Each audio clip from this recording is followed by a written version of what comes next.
আনন্দময়ী বলছেন, জগতের মধ্যে একমাত্র কথা হলো কৃষ্ণ কথাই, সেটাই হলো কথা, আর বাকি সমস্ত বিষয়গুলো এগুলো হলো বৃথা এবং এগুলো হলো ব্যথা।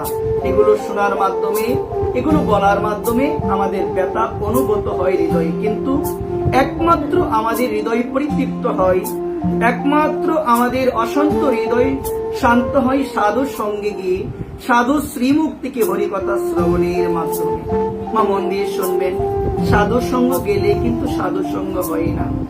প্রভুপাদ শ্রী শ্রী 1008 গোস্বামী প্রভুপাদ উনি তার একটা বাণীতে বলেছিলেন যে সাধুর মাথায় জটা থাকে।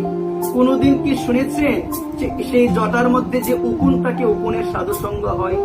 সাধুর মাথার মধ্যে কি থাকে সবাই বলেন? জটা থাকে। জটার মধ্যে কি থাকে? উকুন থাকে। আপনারা কোনদিন শুনেছেন যে ওই উকুনের সাধু সঙ্গ হয়? ঠিক সেই রকম মা, সাধু সঙ্গ গেলেই সাধু সঙ্গ হয় না মা, সাধু সঙ্গ গেলেই সাধু সঙ্গ হয় না। আমরা তো এখন বর্তমান সময় আমরা ভাবি যে সাধু সঙ্গে গিয়েছি, আমার হয়ে গিয়েছে সাধু সঙ্গ। আদৌ বিষয়টা এত সহজ নয়। সাধু শ্রীমুখ থেকে হরিকথা শ্রবণ করা প্রয়োজন। সাধু শ্রীমুখ থেকে নির্গলিত হরিকথা শ্রবণ করতে হবে। কিসের সহিত শ্রবণ করতে হবে?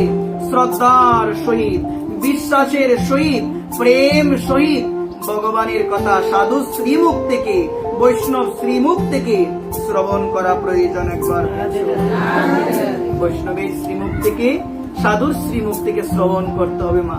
সাধু সঙ্গ কাকে বলে? সাধুর কাছে গিয়ে বসে থাকলেন, আজে বাজে কথা বললেন, এটা সাধু সঙ্গ মা?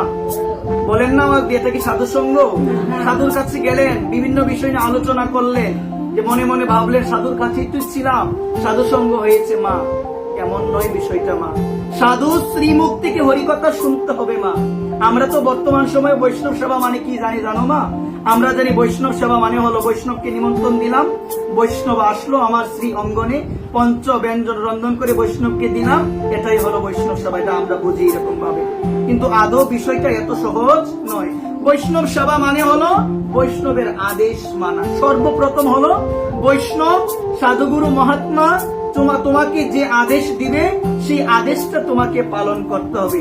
যদি তুমি সাধু শ্রীমুখ থেকে শুনে আদেশগুলো পালন নাই করতে পারো, সাধুর আদেশ যদি নাই মানতে পারো, যতই পঞ্চ ব্যঞ্জন রন্ধন করে আপনি সাধুকে দেন না কেন, এটাকে প্রকৃতপক্ষে সাধু সেবা বলে না? একবার সাধুর আদেশ মানতে হবে। সাধু যখন